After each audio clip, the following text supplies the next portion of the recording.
اعوذ باللہ من الشیطان الرجیم بسم اللہ الرحمن الرحیم۔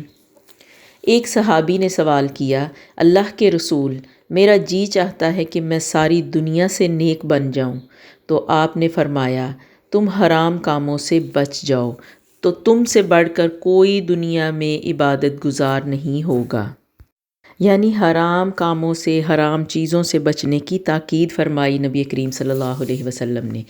تو دیکھیں، جب ہمارے سامنے حرام کا لفظ آتا ہے تو بہت بڑی بڑی چیزیں ہمارے سامنے آتی ہیں، جیسے شراب نوشی، جوا اور اس قسم کے اور بڑے گناہ، لیکن ہم چھوٹی چیزوں کی طرف بالکل دھیان نہیں دیتے کہ جس طرح اللہ سبحانہ و تعالیٰ نے تو روزے میں حلال کھانے سے بھی روک دیا کہ ایک مقررہ وقت تک تم یہ حلال چیزیں بھی نہیں کھا سکتے۔ تو روزہ رکھ کے روزے کے دوران کیا غیبت حلال ہو سکتی ہے؟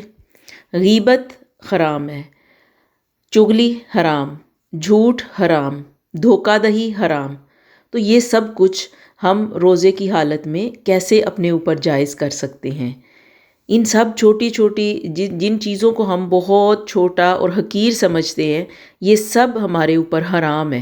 یعنی غیبت اگر کوئی شخص کرے گا تو وہ آپ صلی اللہ علیہ وسلم کے حدیث کے مطابق اس نے اپنے مردہ بھائی کا گوشت کھایا۔ تو روزہ رکھ کے یہ کیسے ممکن ہے کہ جہاں اللہ نے حلال کھانے سے منع فرمایا وہاں ہم حرام کا ارتکاب کریں؟ ہم تو خوش نصیب لوگ ہیں کہ اللہ سبحانہ و تعالیٰ نے یہ مبارک مہینہ ہمیں عطا فرمایا۔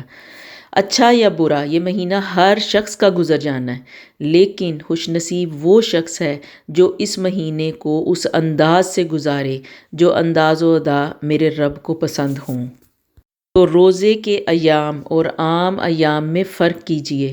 اگر آپ کے فرائض نمازوں میں سستی پہلے تھی تو اب اس سستی کو ختم کر دیں، اور دیکھیں کہ اگر ویسی سستی پہلے جیسی ہی یعنی ہماری نمازوں میں موجود ہے تو یہ سمجھے کہ ہمارے دل میں پھر رمضان کی کوئی عظمت نہیں۔ اگر آپ ساری رات کا قیام کریں اور فجر یا ظہر کی فرض نماز چھوڑ دیں تو وہ آپ کا قیام بیکار، ساری رات کا رونا بیکار، آپ کا رب ذوالجلال کے سامنے کھڑے ہو کے کچھ بھی مانگنا سب بیکار، کیونکہ وہ قیام وہ تو نفل نماز تھی، جبکہ یہ فرض ہے جو آپ نے چھوڑا۔ یعنی فجر کی یا ظہر کی نماز اگر چھوڑ دی تو یہ فرض ہے جو آپ نے چھوڑا۔ تو کیا بات سمجھ میں آتی ہے کہ رمضان میں قیام ضرور کریں، نوافل کی زیادتی ضرور کریں، ذکر اذکار بہت زیادہ کریں، لیکن فرائض کو اول درجے پہ رکھیں۔ آپ کی فرض نماز فجر سے عشاء تک کوئی نماز مس نہ ہونے پائے، کیونکہ رمضان کے قیام سے بھی بہتر اور افضل عمل ہمارے فرائض کی ادائیگی ہے۔